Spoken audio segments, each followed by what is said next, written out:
আসন্ন বিধানসভা ভোটের আগে সাংগঠনিক শক্তি বৃদ্ধির লক্ষ্যে আজ বালুরঘাট জেলার পঞ্চায়েত সদস্য ও সাংগঠনিক কর্মকর্তাদের সঙ্গে বৈঠক করলেন বিজেপি দলের কেন্দ্রীয় সাধারণ সম্পাদক কৈলাস বিজয়বর্গীয়। সঙ্গে ছিলেন বিজেপি দলের অন্যতম সাধারণ সম্পাদক তথা জেলার ভারপ্রাপ্ত পর্যবেক্ষক সায়ন্তন বসু ও রথীন্দ্র বোস। আজ বালুরঘাট শহরের জেলা কার্যালয় প্রাঙ্গণে এক সভায় জেলার জেলা নেতৃত্ব, 8টি ব্লকের নেতৃত্ব ও দলীয় পঞ্চায়েত সদস্যদের নিয়ে বৈঠকে বসলেন কেন্দ্রীয় ও রাজ্য নেতৃত্ব। পাশাপাশি এই বৈঠকে উপস্থিত ছিলেন জেলার বিজেপি সাংসদ সুকান্ত মজুমদার, সাংসদ খগেন মুর্মু, জেলা বিজেপির সভাপতি বিনয় বর্মন, বিজেপির রাজ্য কমিটির সদস্য নীলাঞ্জন রায়, সদ্য বিজেপি যোগদানকারী দেবাশিস মজুমদার সহ 3 নেতা নেত্রীরা ও অন্যান্য জেলার কার্যকর্তারা। এর আগে বিজেপি দলের কৈলাস বিজয়বর্গীয় ও সায়ন্তন বসু আজ মালদা থেকে সড়ক পথে বালুরঘাটে আসেন। বালুরঘাট শহরে ঢোকার মুখে তাদের মোটরসাইকেল মিছিল যোগে শহরের বিভিন্ন রাস্তা অতিক্রম করে দলীয় অফিসে নিয়ে আসে জেলা বিজেপির যুব মোর্চার কর্মকর্তা সহ সদস্যরা। পঞ্চায়েত সদস্যদের এদের মধ্যে মহিলার সংখ্যা ছিল চোখে পড়ার মতো। ভিড়ে ঠাসা বৈঠকে বলতে উঠে বিজেপির রাজ্য সম্পাদক সায়ন্তন বসু আসন্ন ভোটের আগে কেন্দ্র সরকারের পাঠানো প্রকল্পগুলি তৃণমূল নেত্রী সেই সব প্রকল্পগুলির নাম পাল্টে বাংলায় চালু করে তার ফায়দা লুটছে। এরপরে তিনি পঞ্চায়েত সদস্যদের উদ্দেশ্যে বলেন, এই প্রকল্পগুলি যে প্রধানমন্ত্রী নরেন্দ্র মোদী করেছে তা আপনারা বুথে বুথে ঘুরে লোকজনদের চাইপে চর্চা ও অন্যান্য কর্মসূচির মাধ্যমে করার নির্দেশ দেন। তিনি তার বক্তব্যে আরও দাবি জানান, এভাবে কাজ করলে রাজ্যের বিজেপি 200 আসনের বেশি নিয়ে ক্ষমতায় আসবেন বলে তিনি জানিয়েছেন। তিনি সৌরভ গঙ্গোপাধ্যায় প্রসঙ্গে বলেন, উনি অসুস্থ, তাকে সুস্থ করে তোলাই এখন প্রধান কাজ। এর জন্য যদি তাকে দিল্লি নিয়ে যেতে হয় তাহলে তাই করা হবে। কেন্দ্রের নেতারা তার প্রতি নজর রেখে চলেছেন।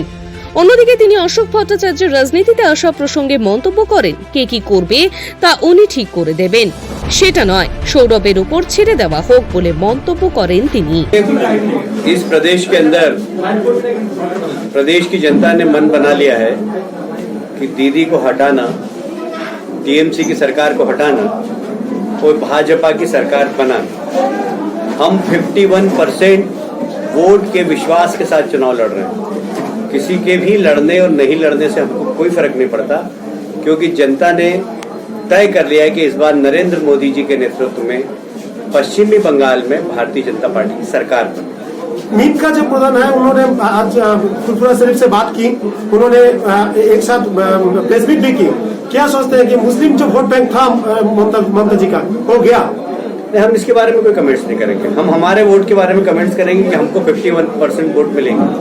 अब बाकी बचे हुए लोगों में कांग्रेस को जाए, सीपीएम को जाए, टीएमसी को जाए, मीम को जाए, उससे हमें कोई लेना देना नहीं, पर हम 51% वोट के साथ सरकार बनाएंगे। आज सुबह और एक बार कोलकाता में बम बरामद हुए, 22 क्रूड बम अभी मिला है, इसके बारे में आप क्या बोलते हैं? देखिए, अगर कोई उद्योग यहाँ पर चल रहा है बहुत अच्छे तरीके से, तो वह हथियारों का उद्योग, बम का उद्योग, बाकी इंडस्ट्री तो सारी बंद हो गई। ममता जी के इस 10 साल के कार्यकाल में 1000 से ज्यादा उद्योग बंद हो गए।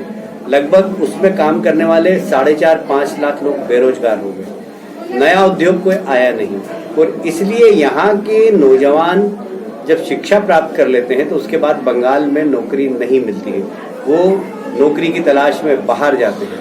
एक समय था जब इस देश के औद्योगिक क्षेत्र में पश्चिमी बंगाल का योगदान 25% था, आज 2% है। मैं पूछना चाहता हूँ, कांग्रेस की सरकार रही, सीपीएम की सरकार रही, टीएमसी की सरकार रही, जिस प्रदेश के अंदर 25% इंडस्ट्रियलाइजेशन हो, वहाँ यदि 2% हो जाता है तो क्या इन तीनों पार्टियों का दोष नहीं? पहले कांग्रेस, फिर सीपीएम, उसके बाद टीएमसी। मात्र 2% इंडस्ट्रियलाइजेशन में योगदान है पश्चिमी बंगाल का, तो रोजगार कहाँ से मिलेगा? और इसलिए पश्चिमी बंगाल एक ऐसे दौर से गुजर रहा है जिसका भविष्य अंधकार में। यदि इस भविष्य को कोई संवार सकता है, बना सकता है, तो मोदी जी के नेतृत्व में भारतीय जनता पार्टी की सरकार बना सकती है। और इसीलिए जनता में विश्वास भी है, और हम और विश्वास दिलाना चाहते हैं कि इस प्रदेश में भारतीय जनता पार्टी की सरकार आएगी तो तो जो सोनार बांग्ला का सपना प्रदेश की जनता ने देखा है, उस सोनार बांग्ला को बनाने का काम हम करेंगे। কলকাতা কর্পোরেশনের আরো 3 কাউন্সিলর সমচারীর সাথে আপনার বিজেপিতে আসতে চাইছে, এই ব্যাপারে আপনার বক্তব্য? देखिए, ऐसा है कि बहुत सारे टीएमसी के लोग हैं जो हमारी पार्टी में आना चाहते हैं, बड़ी संख्या में, पर हम उन्हीं टीएमसी के लोगों को लेंगे जो वास्तव में जिन्होंने टोलाबाजी नहीं की, जिन्होंने सिंडिकेट राज के अंदर जनता का शोषण नहीं किया। ऐसे टीएमसी के लोगों को लेंगे जिनका कि मोदी जी की नीति पे विश्वास हो, नियत पे विश्वास हो, भारतीय जनता पार्टी की विचारधारा पे विश्वास हो, जो धारा 370 का समर्थन करते हो, जो सीए का समर्थन करते हो, जो राम मंदिर का समर्थन करते हो, वो हमारी पार्टी में आ सकते हैं। ऐसे बहुत सारे लोग हैं जो आना चाहते हैं, पर हम देख कर ही लोगों को लेंगे। ऐसे लोगों को नहीं लेंगे जिनका कि समाज के अंदर बदनामी का रिश्ता। आज बंगाल में 54 सीट है, जिस सीटों में कितने सीटों में बीजेपी का बढ़त हो सकती है, आपका क्या? अधिकांश सीटों पर हम जीतेंगे। आज सुबह नुसरत जहां ने एक ट्वीट किया है, जो आपने कल टिप्पणी की थी ममता बनर्जी के बारे में, कि अभी 3 माह बाद उनको रसोई में जाना पड़ेगा। उन्होंने लिखा है कि आपने पूरा जो वुमेन है उनको ह्यूमिलिएट किया। इसके बारे में आपका क्या राय है? पता नहीं, मैंने देखा नहीं। सौरभ गांगुली के बारे में आप लोग तो बहुत चिंतित है, इसलिए सब लोग कहते हैं कि इस बार सौरभ ही आपका मुख होगा राज्य की। इस बार में आपका क्या? देखिए, इसके बारे में अभी मैं कोई टिप्पणी नहीं करूंगा, पर उनके स्वास्थ्य लाभ के लिए ईश्वर से प्रार्थना जरूर करूंगा। हमारे देश के प्रधानमंत्री, हमारे देश के गृह मंत्री, भारतीय जनता पार्टी के अध्यक्ष नड्डा जी ने उनके स्वस्थ होने की शुभकामनाएं की है। हमारे भी सब नेता, मुकुल दा, दिलीप दा, वहां पर हॉस्पिटल की ओर गए थे और डॉक्टर से मैंने भी बात की है, उनके परिवार के सदस्य से भी मेरी बात हुई और हमने ये कहा है कि अगर किसी भी प्रकार की कोई सुविधा की जरूरत हो, बॉम्बे, दिल्ली के डॉक्टर से कंसल्टेंट की आवश्यकता हो, तो हम उनकी पूरी मदद करेंगे। और साथ ही गृह मंत्री जी ने ये भी कहा था कि यदि कलकत्ता से दिल्ली लाना हो तो एयर एम्बुलेंस भी हम भेज सकते हैं।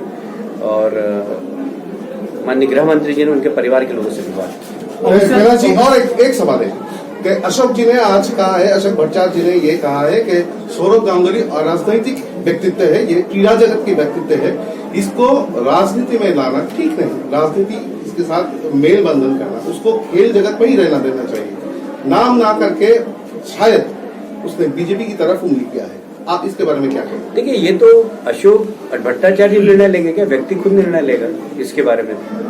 बहुत सारे खिलाड़ी आज टीएमसी में, बहुत सारे खिलाड़ी टीएमसी के अंदर है, क्या उनको निकालेंगे वो?